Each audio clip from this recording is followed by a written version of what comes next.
let's just take a look in the palette at how we're going to shift these greens slightly warmer.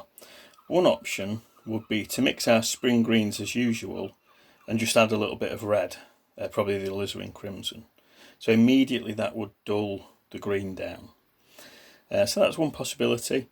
The other would be to shift pigments from lemon to yellow in the cadmium range, and from Prussian blue now, that staining turquoisey blue, into ultramarine, which is a granulating blue which leans slightly more towards sort of purple.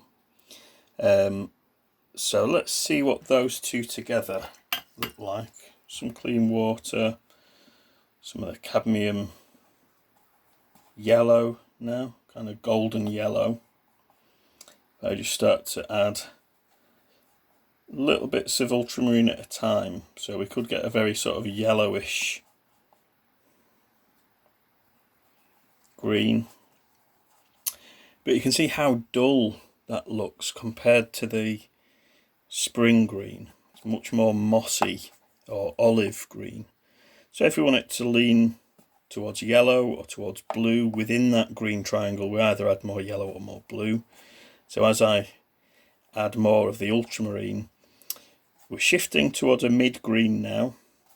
The more ultramarine I put in, also the darker the tone. Remember, I could always lighten the tone just by adding water, so it could still be a blue-green, a light blue-green with more water, but generally as we're going into shadow with this, you'll be adding more of the ultramarine. So you see how dull, how warm that is compared to our cool, bright spring greens. And we might mix a similar range, so yellows, watery yellows with more cadmium yellow, deeper shadowy greens with more ultramarine. If you find it too dull, and I often do, just add a little touch of Prussian blue. That's the one that's going to liven it up.